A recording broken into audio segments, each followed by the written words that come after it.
새해 첫 번째 주입니다. 다들 새해 새로운 결심들을 하셨습니까? 오늘 1월 4일인데 이때 물어보면 안 되는 건데요. 작심 3일인데 4일째 되는 날에 물어보는 건 서로에게 실례죠. 사람들은 새해가 되면은 이렇게 결심들도 하고 그러는데 저는 여기서 인간의 무기력함 이런 얘기보다도 새해에는 즐거운 일들이 가득하기를 바라는 우리들의 갈망을 조명하고 싶습니다. 제가 이스라엘에서 왔지 않습니까? 유대인들도 우리와 비슷합니다. 물론 새해가 1월 1일이 아니에요. 9월 달에 있어서 로시 하샤나라고 해서 새로운 해라고 하는 그게 9월에 있습니다. 이들도 새해가 되면 인사를 해요. 샤나토바 이렇게 인사하면은 샤나가 해, 토바가 좋은, 굿이라는 뜻이에요. 그래서 굿 이어, 좋은 해 이런 얘기죠. 좋은 해가 되기를 바라는 인사들을 해요. 그리고 사과에 꿀을 찍어 먹습니다. 왜 그러냐면 새해에는 달콤한 해가 되기를 바란다라는 의미로 사과에 꿀을 찍어 먹어요. 그리고 특이하게도 생선 머리를 구워 먹습니다. 이런 얘기 들어보셨죠? 꼬리가 되지 말게 하시고 머리가 되게 해달라. 이것을 기원하면서 유대인들도 생선 머리를 먹는 거예요. 그래서 이방인이든 유대인이든 간에 새로운 해가 되면 좋은 일이 좀 있겠지 하는 기대가 있다는 거예요. 그런데 이제 유대인들은 구약을 받았지 않습니까? 유대인들은 이 로시 하샤나 새로운 해를 뭐라고 생각하냐면 하나님께서 창조하신 날이다 라고 생각을 해요. 그리고 공교롭게도 어떤 날과 같이 연결이 되어 있냐면 구약에 나오는 나팔절, 그러니까 하나님께서 나팔을 불며 심판하신다라는 그 날과 연관지어서 생각을 합니다. 그래서 유대인들은 새해마다 하나님의 창조를 돌아보며 그리고 하나님의 심판을 생각하기 때문에 한 해 동안 내가 어떤 죄를 지었는지, 나의 죄가 무엇이 있는지를 되새깁니다. 이들은 자신의 인생 속에 불행이 죄로 말미암은 것들을 알고 있어요. 그런데 마침 오늘 본문 19절이 새롭게 되는 날이라는 표현이 등장하지 않습니까? 그래서 이런 여러 가지들을 이해하기 위해서 여러 각도에서 좀 살펴보려고 합니다. 먼저는 구속사적인 관점에서 살펴보도록 하겠습니다. 오늘 또 새날이니까 창조부터 우리가 이야기하는 것도 상당히 의미가 있는 일이죠. 구속사적인 맥락에서 살펴본다는 것은 하나님께서 성경 안에서 구원하기 위해서 어떻게 일을 행하셨는지 이런 것들을 통해 보겠다라는 얘기예요. 그래서 창조를 살펴보면 하나님께서 세상을 지으시고 계속 보시기에 좋았더라, 좋았더라 이런 내용들이 반복해요. 그러니까 창조 세계는 하나님께서 보시기에 좋았던 곳이라는 거예요. 아주 아름다운 곳이에요. 행복한 세상입니다. 아담과 하와가 어떻게 합니까? 서로 사랑하죠. 먹을 것은 풍성해요. 그래서 먹을 것을 위해서 노동하는 게 아니라 이름 짓거나 경작하고 다스리는 보람을 위해서 일을 하는 거예요. 뭐 경쟁하는 것도 없겠죠. 이때에는 하나님과의 관계도 좋기 때문에 마음의 불안감도 없고 공허감도 없었어요. 하나님께서 인간에게 필요한 모든 것들을 다 주시는 상황입니다. 그런데 성경에서 왜 창조의 이야기를 왜 굳이 하겠습니까? 만약에 이 현실이 에덴 동산만큼 좋았다면 이 창세기가 필요 없었을지도 몰라요. 무슨 말이냐면 원래 우리가 누려야 할 것들이 무엇인지가 담겨 있는 거예요. 지금 우리가 잃어버렸지만 하나님께서 원래 우리에게 주시려고 했던 그 행복한 세상이 무엇인지를 보여주시기 위해서 창조 세계를 먼저 알려주시는 겁니다.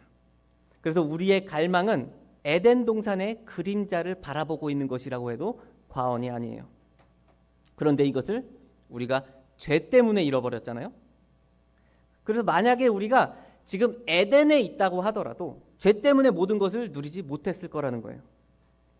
그래서 창세기 3장부터 11장까지는 어떤 내용이 나오냐면 인간이 어떻게 계속해서 하나님의 질서를 거스르고 죄가 확장되는지를 보여줘요. 아담이 어떻게 합니까? 자신의 벗음을 수치스러워하죠. 그러면서 서로에게 핑계를 대요. 책임 회피를 합니다. 원래는 사랑했었던 존재인데 책임을 미루게 되는 거예요. 이게 점점 커지는데 가인은 질투해서 자기 동생을 죽이죠. 그리고 라멕은 자신에게 상처 입은 자에게 보복하기 위해서 살인을 합니다. 이게 점점 커져서 이제는 국가 차원에 이제 누가 등장하냐면 니므롯이라는 용사가 등장해요. 용사는 뭐냐면 전쟁 용사라는 거예요. 국가 차원에서의 전쟁. 점점 이제 폭력이 커지는 것을 나타내요. 그리고 바벨 제국이 등장하죠. 국가들이 온 힘을 다해서 하나님을 거스르는, 그래서 국가가 시민들을 조종해서 이렇게 막 만드는 거예요. 죄가 점점 커지는 게 느껴지죠.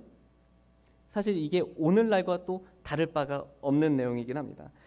그런데 하나님께서는 이런 사람들의 죄악들을 보시고 더 이상 끝이다, 더 이상 인간에게서는 희망이 없다 라고 모든 평가가 끝나고 홍수가 일어나는 거예요. 이 홍수가 끝나고 나서 새 날을 시작하도록 아브라함을 부르시는 거예요. 그 아브라함 언약이라고 하죠. 아브라함을 부르셔서 복을 주시겠다라고 약속을 하는 거예요. 이게 계속 연결이 되는데요. 선지자들의 소망도 여기에 연장선상에 있는데 여러 다양한 각도로 이야기합니다. 예를 들면 인간이 더럽다는 거예요. 근데 이 더러운 인간을 씻어주겠다라는 거죠. 인간에게 죄가 많다는 거예요. 죄를 사해주겠다라는 거죠. 인간이 고통스럽다는 거예요. 여기서 위로를 주시겠다는 거고, 이 전쟁 같은 세상 속에서 안식을 주겠다라고 하시는 거예요. 폭정으로 고통받는 모든 사람들에게 왕을 주셔서 내가 다스려서 고통에서 벗어나게 해주겠다라는 거예요. 그래서 창조든 아브라함 언약이든 선지자의 소망이든 간에 하나님께서 우리에게 주시려고 하는 그 회복이, 그 새날이 얼마나 풍성한지를 생각해 봐야 되는 거예요. 그런데 이 하나님께서 주시려는 그 회복을 궁극적으로는 예수 그리스도를 보내셔서 약속을 이루어 주시는 거죠. 그게 우리 본문 앞에 나타나는 18절인데 그게 고난에 집중해서 말해요.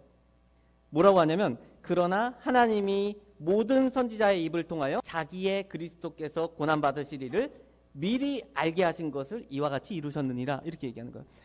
그러니까 모든 선지자들의 입을 통하여서 하나님께서 미리 알게 하신 것들을 이루셨다라는 거예요. 사실 예수님께서 오시기 전까지는 죄로 인해서 죽음의 역사입니다.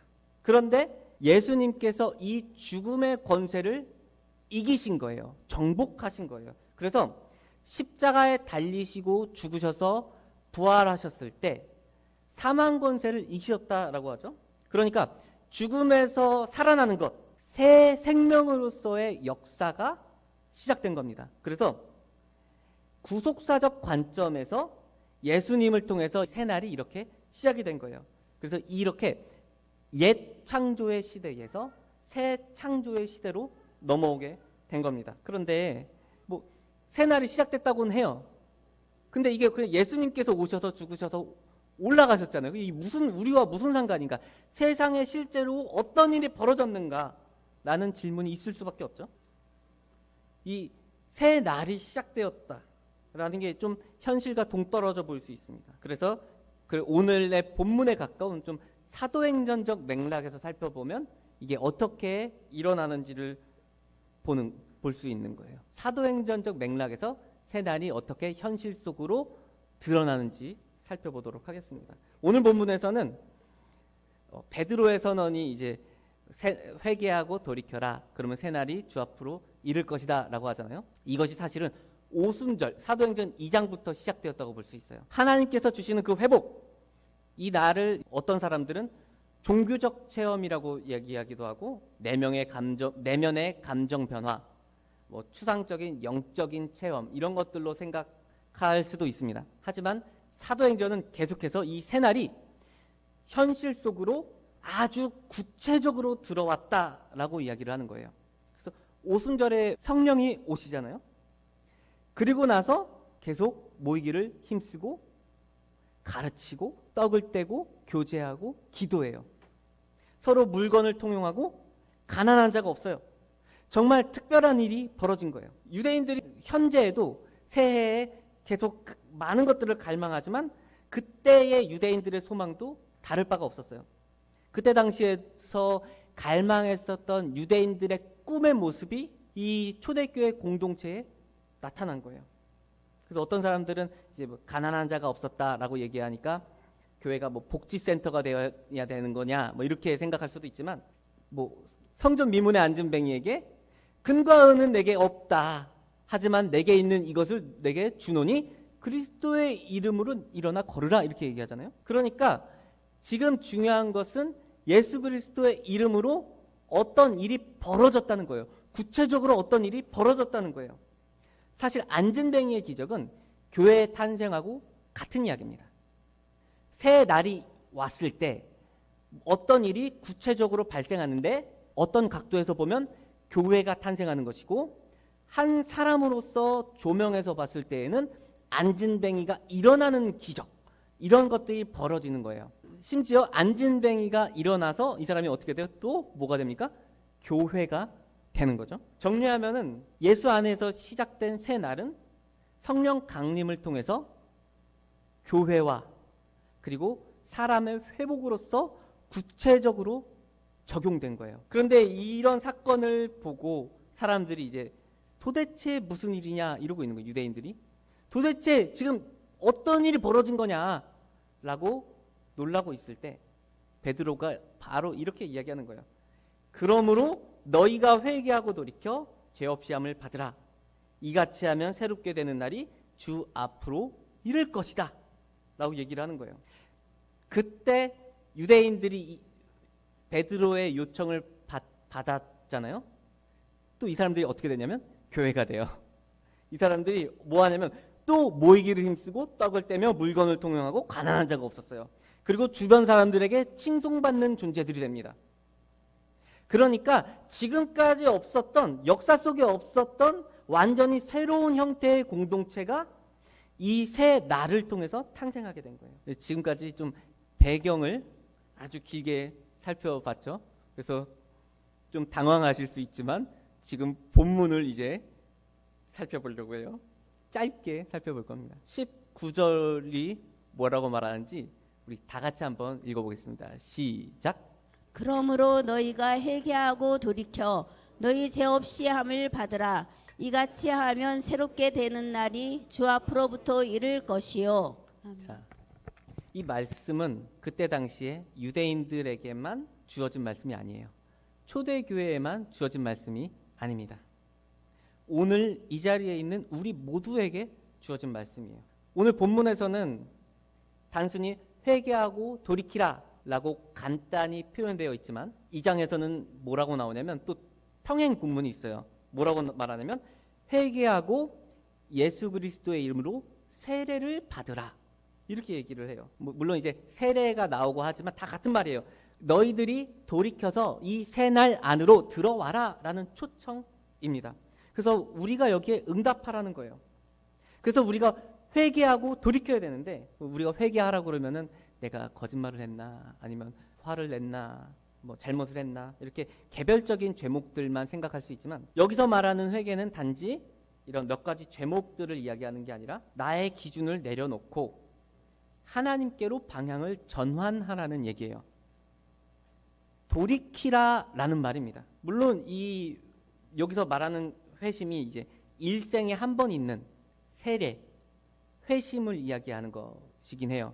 하지만 우리가 어떻습니까? 늘 내 기준으로 돌아가는 게 우리의 습성이죠.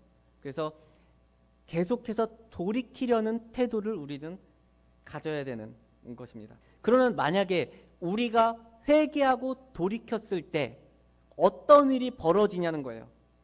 본문이 가장 먼저 말하는 게 뭐냐면 죄 없이 함입니다. 우리가 창조에서부터 살펴본 것처럼 죄가 우리 하나님으로부터 진노를 사고 하나님께로부터 단절시키는 문제도 있지만, 사실은 이 죄 자체가 우리를 불행하게 만드는 거예요.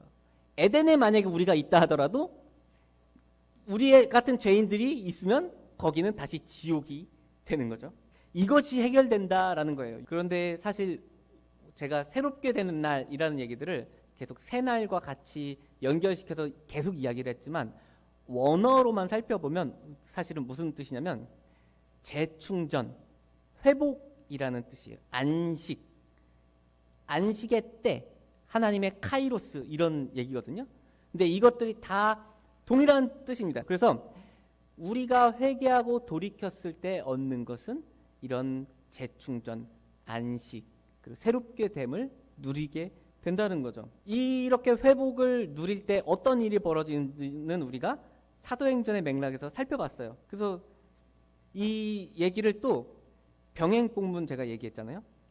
사도행전 2장에서 회개하고 예수 그리스도의 이름으로 세례를 받으면 성령의 선물을 받는다고 얘기해요.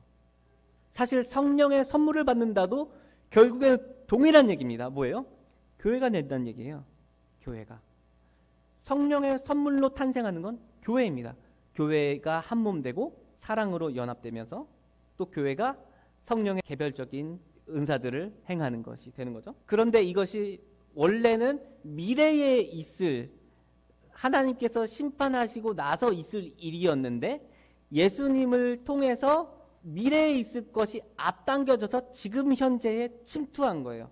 그래서 우리는 이것을 현재에 누릴 수가 있게 된 겁니다. 그래서 이것이 20절 말씀처럼 예수님께서 오셔서 완성시킬 일이에요. 21절은 이제 이 새 날이 우리 가운데 이미 침투해 왔지만 아직 완성될 일이 있다라는 것을 말해주죠.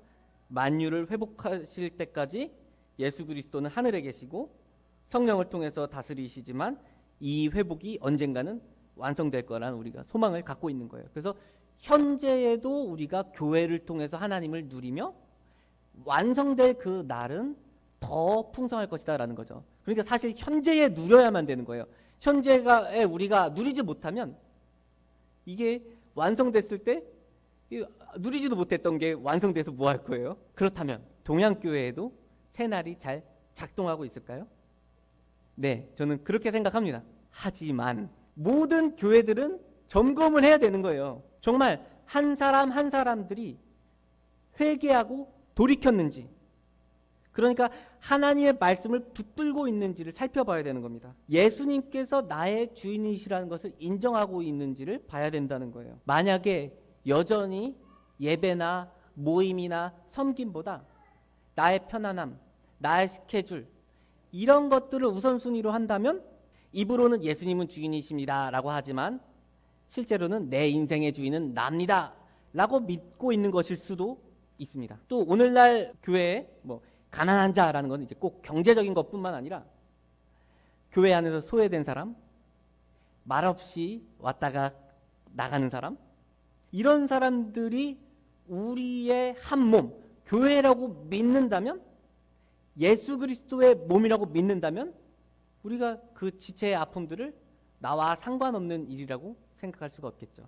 그래서 우리가 정말로 한 몸이라고 믿는가, 이것도 점검해야 되는 것이고, 그래서 내가 너무 이기적인 것은 아닌지, 내가 다른 사람에게 너무 관심이 없는 것은 아닌지, 그리고 내가 작은 일에도 상처받아서 쉽게 미워하고 있는 것은 아닌지, 이런 것들도 살펴봐야 돼요. 그냥 단순히 도덕과 윤리로만 우리를 점검하기보다는 내가 실제로 믿는 것이 무엇이며 내가 어떻게 행하고 있는지를 살펴봐야 된다는 거예요. 그래서 새해 첫 주입니다. 올 한 해에도 단순히 새해, 결심 이런 것들, 그리고 조금 더 나아질 것을 바라보기보다 하나님께서 이미 주신 새 날을 누리는 동양교회가 되기를 소망합니다. 기도하겠습니다.